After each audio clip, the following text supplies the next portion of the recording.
Okay, so today is our next topic, which is method of error detection. It's a very important topic क्योंकि हमारे पास जब data transmit हो रहा होता है कहीं से भी, तो उसमें एरर डिटेक्शन हो सकती है। एरर डिटेक्शन हमें करनी पड़ती है। एरर्स लाजमी तौर पे होंगे। अब यहाँ से बेशक आप जो है वो करीब बिल्कुल जोड़ के अगर फोन भी इस्तेमाल कर रहे हैं डाटा ट्रांसमिशन के लिए, तो भी एरर्स आ सकते हैं। ठीक है, डेटा ट्रांसमिशन के अंदर एरर लाजमी है, ये रिस्क है। ठीक है।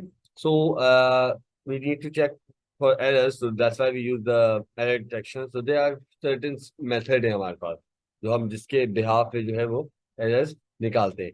सो when errors transmit is always a risk that may be occur corrupted loss or gain. हमारे इजी से में है। First of all, error can occur during transmission due to interference problem causing packet switching swing of data. First of all है interference. Interference मतलब ये है कि आपके डाटा के दरमियान किसी चीज की इंटरफेरेंस होना, इसके बिहाफ के ऊपर मेरी डाटा को लॉस हो सकता है, या डाटा जो है इनकम्प्लीट वे में जो है डिलीवर हो जाए। Right. The second one is problem during package switching. अब जब ऑब्वियस बात है, हमने पैकेज स्विचिंग पढ़ी थी, तो पैकेज स्विचिंग के अंदर हम लोग देख रहे थे कि मेरा जो डाटा है वो डिफरेंट डिफरेंट वे की तरफ से पैकेज स्विचिंग जो है, जिसमें वो हॉपिंग्स भी कर रहा होता है। तो उसमें हो सकता है कि वो डाटा लॉस हो जाए, या जो है वो इवन पॉसिबिलिटी ये है कि डाटा जो है वो ज्यादा आ रहा है मेरे पास, एक्स्ट्रा में नहीं आ रहा, हॉपिंग्स खत्म हो जाना।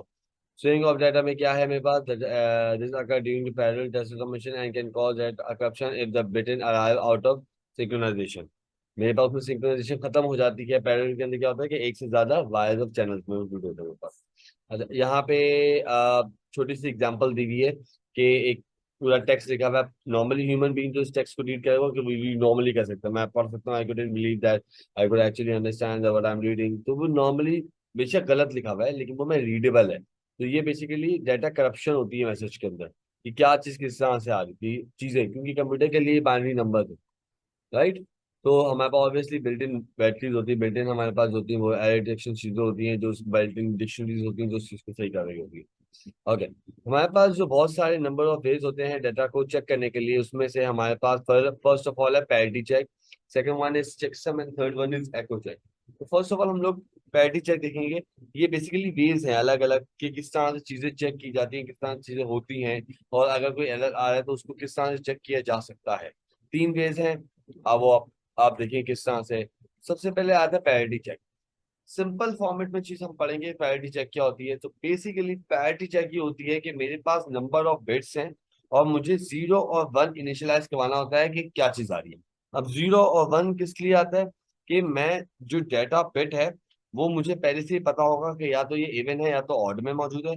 मैं उसके 1 या 0 की रिप्रेजेंटेशन करके पैरिटी बिट के ऊपर उसको सही करार दे सकता हूँ। ठीक है। यहाँ पे लिखा हुआ है parity bit is the one method to check whether data has been changed or corrupted from the data transmission. This method is based on the number of ones in the byte of data. मेरे पास एक bite के अंदर 8 bits होती है। Right. उन 8 bits में से जो फर्स्ट बिट होती है वो मेरे पास पैरिटी बिट कहलाती है। अगर मेरे पास बाइट जो है नंबर ऑफ मेरे पास 1 बाइट जा रहा है जिसमें 8 बिट्स हैं, उनमें से 7 बिट अगर वो कह दिया जाए कि ये जो बाइट है वो इवन है, और नंबर ऑफ बिट्स देखूंगा मैं कितनी आ रही है, उस 7 बिट्स में से मैं नंबर ऑफ वंस देखूंगा कि नंबर ऑफ वंस कितने हैं। अगर मेरे पास number of ones already even है, और इवन ही मांगा गया है सवाल के अंदर कि ये इवन होंगी, वो ऑलरेडी इवन है, तो मैं पैरिटी बिट 0 रखूंगा। अगर मेरे पास वो बोलेगा कि ये इवन पैरिटी बिट जा रही है, इवन में जा रहा है बाइट, और मेरे पास रिप्रेजेंट जो हो रही वो ऑड आ रही है नंबर ऑफ वंस गिन के, तो मैं उसमें वहां पे 1 ऐड करके इवन बनाऊंगा। क्योंकि मैं आपको सिंपल फॉर्मेट बताऊंगा, अगर मेरे पास 1 लिखा हुआ है, उसके साथ अगर मैं 1 बताऊंगा तो इवन हो जाएगा, अगेन एक और 1 लगाऊंगा तो ऑड हो जाएगा। इस तरह से मैं आपको यहाँ पे टाइपिंग करके भी समझा देता हूँ। ये मेरे पास 1 है, सिंगल नंबर क्या है, इवन, सॉरी ऑड है। सेकंड लगा दिया, इवन हो गया, फिर थर्ड लगाया, ऑड हो गया, फिर लगाया, इवन हो गया। तो मेरे पास जो वंस है ना, वो बेसिकली इवन ऑड के ऊपर चेंजिंग कर रहे हैं। अब मुझे जब बाइट मिलती है, मैं उसके अंदर सिर्फ और सिर्फ नंबर ऑफ वंस देखता हूँ कि वो ऑड है या इवन है, और उसी के बिहाफ पे मेरी पैरिटी बिट चेंज होती है। अगर मेरे पास बाइट में बोला जाएगा सवाल के अंदर कि वो बाइट जो है वो ऑड रिप्रेजेंट कर रही है, ऑड के अंदर जा रहा है, तो मैं उसके अंदर नंबर ऑफ वंस देखूंगा। अगर वो ऑलरेडी ऑड है तो मैं 0 रिप्रेजेंट कर दूंगा, अगर इवन है तो मैं 1 रिप्रेजेंट कर दूंगा। यहाँ पे सवाल दिया हुआ है, एग्जाम्पल हम डायरेक्टली क्वेश्चन के ऊपर मूव करते हैं, क्वेश्चन के साथ साथ। अब ये देखें, ये सवाल आ गया इजी वे एक्सेस पे। अब हम लोग पढ़ेंगे क्या चीज हो रही है। मैंने आपको बताया नंबर ऑफ बिट्स देखने। अब देखें, ये मेरे पास 1 2 3 4 5 6 7 8 एक पूरी बाइट रिप्रेजेंट कर रहा है। इसमें फर्स्ट ब्लॉक मेरे पास खाली है जो कि पैरिटी बिट को रिप्रेजेंट करेगा। अब ऑलरेडी इसने आगे इस बाइट के आगे बताया हुआ है इवन पैरिटी बीइंग यूज्ड, मतलब इसके अंदर इवन पैरिटी बननी चाहिए। अब मैं नंबर ऑफ वंस देखता हूँ, 1 2 3 4 5। मेरे नंबर ऑफ वंस जो है वो ऑड है, इसका मतलब मैं यहाँ पे अपना 1 लगा के इसको नंबर ऑफ वंस को इवन करूंगा और मेरी बाइट सही हो जाएगी।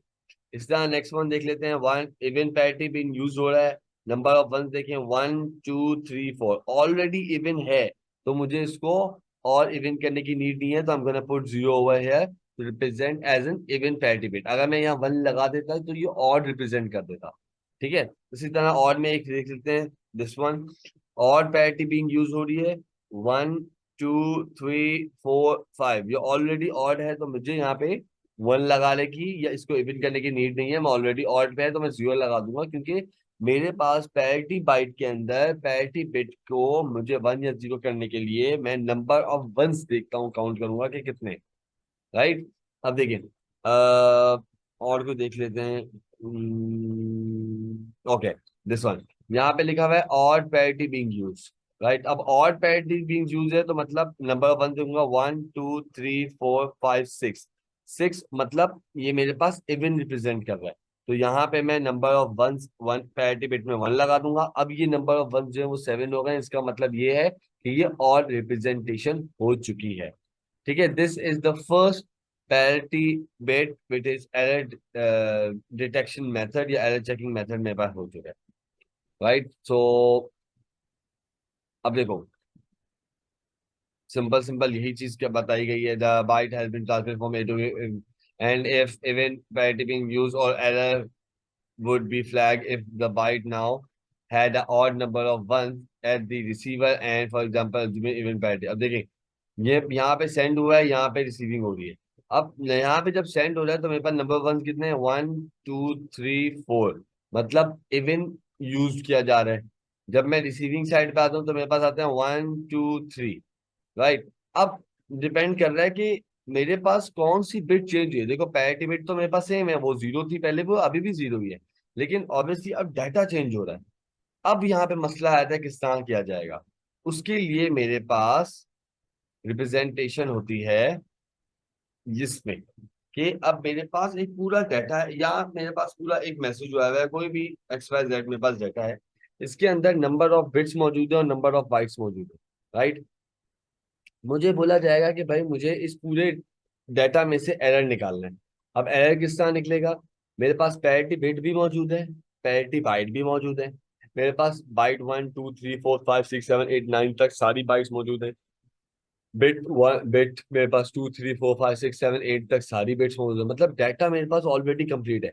अब मुझे इस डाटा के अंदर से एरर निकालना है कि मुझे एरर किस तरह निकलेगा। तो सबसे पहले आपने ये चेक करना है कि इसके अंदर कौन सी पैरिटी जो है वो यूज की जा रही है, जो है वो डाटा किस बेहाफ पे जा रहा है, इवन पैरिटी पे जा रहा है या और पैरिटी पे जा रहा है।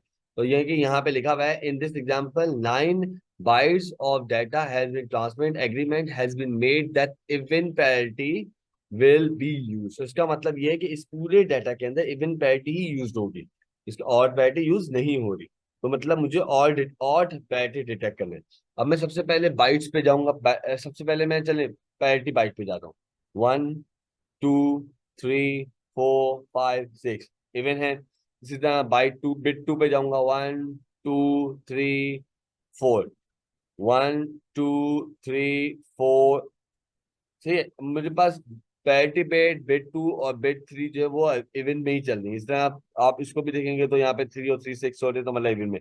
बिट नंबर 5 पे जब मैं जाता हूँ तो मेरे पास नंबर वन कितने हैं, 1 2 3 4 5। मुझे पता चल गया कि बिट नंबर 5 जो है वो ऑड प्रेजेंट कर रही है इस वक्त, तो मैंने बिट नंबर 5 को मार्क कर दिया। बाकी भी चेक कर लेंगे हम लोग, सारी रिप्रेजेंटेशन हो जाएगी कि इवन है या ऑड है। उसके बाद नेक्स्ट आप जाते हैं बाइट पे जाएंगे। अब बाइट में भी आपने इवन ही चेक करना है और चेक नहीं करना। इवन चेक करेंगे तो नंबर ऑफ वन देखेंगे, 1 2 3 4 5 6 इवन है। इसी तरह बाइट नंबर 2 पे जाता हूँ, 1 2 3 4 इवन है। इस तरह चेक करते जाऊंगा। अब मेरे पास बाइट नंबर 8 पे अगर रिप्रेजेंट देख रहा हूँ वंस की, तो वो 1 2 और 3 नंबर रिप्रेजेंट कर रहा है। वंस, नंबर ऑफ वंस जो है वो 3 रिप्रेजेंट कर रहा है, मतलब ऑड है। तो मैं इस दोनों चीजों को मार्क कर देता हूँ। अब देखिए दोनों क्रॉस कहाँ बना रहे हैं, इस वाले बिट पे मेरे पास क्रॉस बनाया जा रहा है। इसका मतलब ये है कि अगर मैं इस नंबर ऑफ वंस को, इसको मैं जीरो कर देता हूँ, तो मेरे पास मसला ही खत्म हो जाएगा। इसका मतलब क्या है कि अगर मैं इसको जीरो करता हूँ तो नंबर ऑफ वंस कितने हो जाएंगे, 1 2 3 4, राइट। तो ये जीरो हो गया तो नंबर ऑफ वन जीरो हो गए, इवन में आ गए। बाइट बिट 5 मेरी करेक्ट हो गई, और बाइट 8 में अगर नंबर ऑफ वन यहाँ पे मैं जीरो कर देता हूँ तो नंबर ऑफ वन कितने, 1 और 2 रहते हैं। इसका मतलब दोनों बिट सेट हो गई, मेरा डाटा ट्रांसमिट सही हो जाता है। क्लियर। यही चीज यहाँ पे इन लोगों ने करेक्शन करके बताई होगी, आई होप। ये देखिए उन्होंने यहाँ पे बताया है कि secondly the interaction of row 8 and column 5, the position of incorrect bit value which cause the error can be found, the bit 1, the one bit this bit at this transaction should be 0 bit. This means that the byte 8 could be received. मैंने आता है यहाँ पे मैंने zero कर दिया, one को zero कर दिया तो नंबर ऑफ वन दो है वो इवन पे चल दिया। Right, so this is my first error detection method, this is priority पे। अपने इस एक्टिविटीज को जरूर कीजिएगा और देखिएगा किस तरह से आ रहा है। ठीक है, तो इसी इसके ही साथ हम लोग जो है अपना सेशन एंड करते हैं। इंशाल्लाह आपसे अगली मुलाकात में करते हैं कि आगे ट्रांजेक्शन इस हिसाब से होगी एरर डिटेक्शन की।